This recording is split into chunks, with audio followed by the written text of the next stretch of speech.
ইট পাথর কংক্রিটে মোড়া শহর কলকাতার মধ্যে একটু করে সবুজ খুঁজে পাওয়া খুব কষ্টকর ব্যাপার। আর আজ দাঁড়িয়ে আছি সেরকম একটা জায়গায়, কলকাতার ভিক্টোরিয়া ময়দান। আর আজ ময়দানে একটা স্পেশাল ব্যাপার রয়েছে, আমরা দেখলাম এসে প্রচুর আর্মিদের হেলিকপ্টার রয়েছে এখানে। সেটার কি কারণ, কি বৃত্তান্ত, সেগুলো সব আপনাদেরকে দেখাবো। আর সেই সঙ্গে এই যে ময়দানের কথা আমাদের মনে পড়লে প্রথমে আমাদের মাথায় মনে পড়ে এখানে কাপেলরা এসে বা বন্ধুরা এসে বিকালবেলা আড্ডা দেওয়া। শুধু কি তাই, এর পেছনে নানান ইতিহাস রয়েছে, সেগুলোও আমরা জেনে নেব। তাহলে চলুন, আমি সানাউল লস্কর, আর আজ আমার সাথে ঘুরুন কলকাতা ময়দান।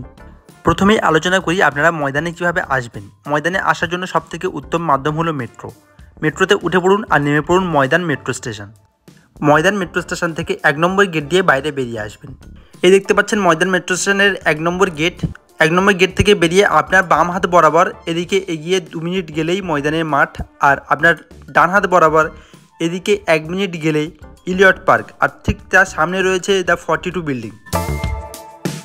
আমরা মেট্রো স্টেশন থেকে বেরিয়ে লেফট সাইড বরাবর সামনের দিকে এগিয়ে যাচ্ছি।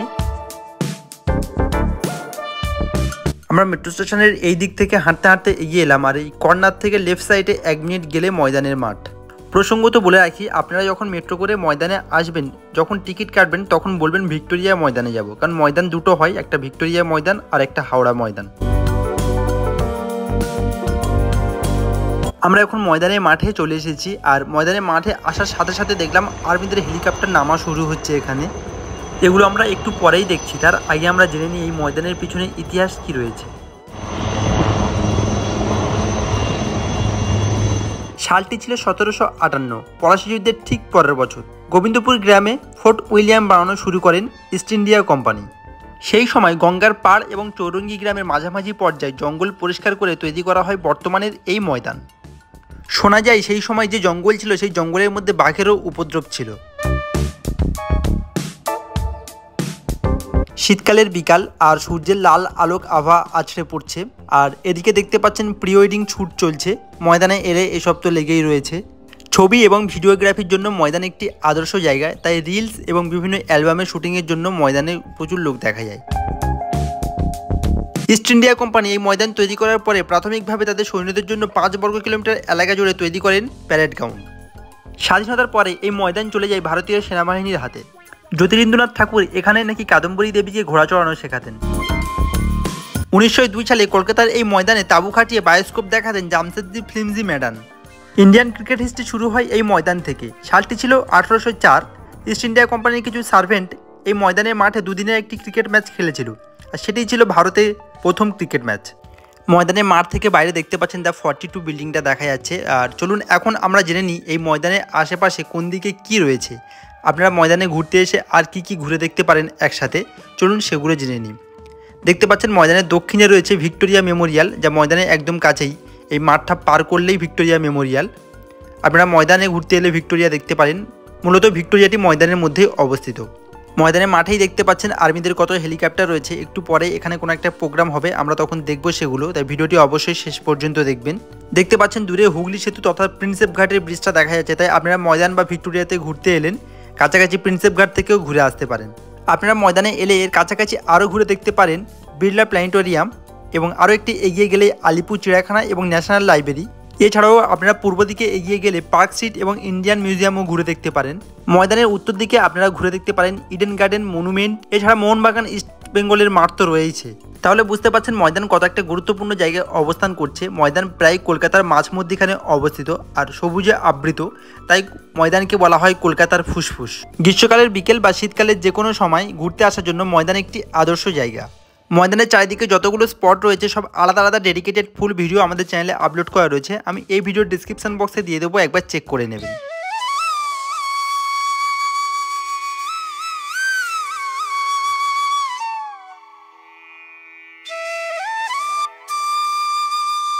আজ এমন একটা দিনে আমরা ময়দানে এসেছি, আমার পিছনে দেখতে পাচ্ছেন আর্মিদের হেলিকপ্টার এখানে ভর্তি রয়েছে। তো প্রচুর আর্মি রয়েছে এবং অনেকগুলো এখানে হেলিকপ্টার রয়েছে আর্মিদের। এখানে সম্ভবত কোনো একটা অ্যাক্টিভিটি হবে আর্মিদের, তার জন্য আমরা এখানে প্রচুর লোক বসে আছে, অপেক্ষা করছে।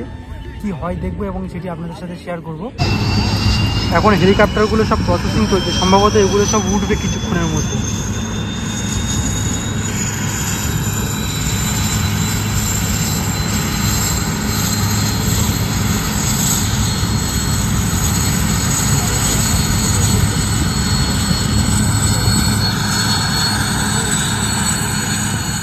ধীরে ধীরে সব কটা হেলিকপ্টারে দেখতে পাচ্ছেন ফ্যানগুলো অন হয়ে গিয়েছে ওদিক থেকে, ধীরে ধীরে একটা একটা করে অন হচ্ছে এদিকে দেখতে পাচ্ছেন, এটাও অন হয়ে গিয়েছে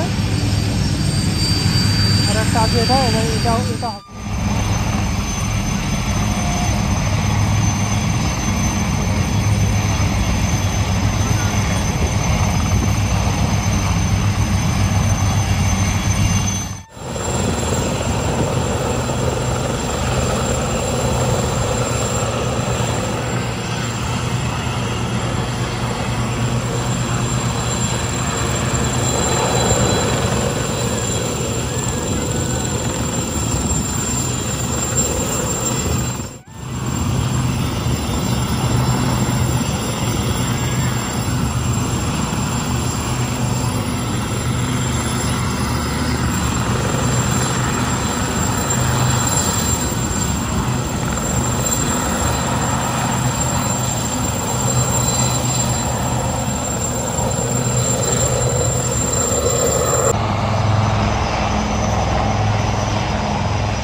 আর্মিদের এত হেলিকপ্টার এবং এত রান আপ এগুলো সব বিজয় দিবস উপলক্ষে। এখান থেকে দৃশ্যটা দেখুন কত সুন্দর লাগছে, বেশ অনেকগুলো হেলিকপ্টার একসাথে ভিক্টোরিয়াটা ক্রস করছে আর দৃশ্যটা দেখুন কত দারুণ লাগছে।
এক অসাধারণ দৃশ্যের সাক্ষী থাকলাম, কারণ সত্যি বলতে আমি এর আগে এমন সিচুয়েশান কোনো দিন দেখিনি।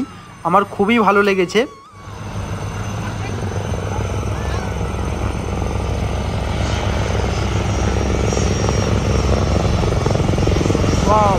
আরও পিছনে বেশ কয়েকটা আছে, দারুণ দারুণ।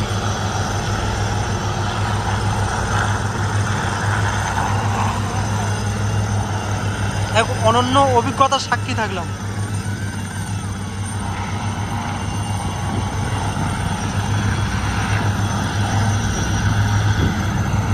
আবার আসছে, আবার এদিক থেকে আরো দুটো আসছে।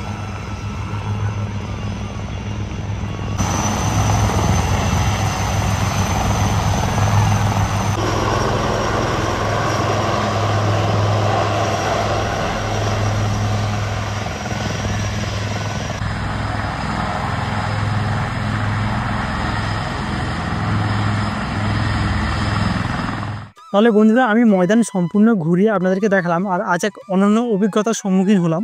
এখানে যে আর্মিদের যে ট্রেনিং দেখলাম, জাস্ট দারুণ লাগলো। ভিডিওটি এখানেই শেষ করলাম। ভিডিওটি কেমন লাগলো অবশ্যই কমেন্ট করে জানাবেন। আর আমাদের চ্যানেলে যদি নতুন হয়ে থাকেন, চ্যানেলটি সাবস্ক্রাইব করে এবার আমাদের সাথে থাকবেন। সুস্থ থাকবেন, ভালো থাকবেন এবং আমাদের সাথে এইভাবেই ঘুরতে থাকবেন। আমি যাবো না।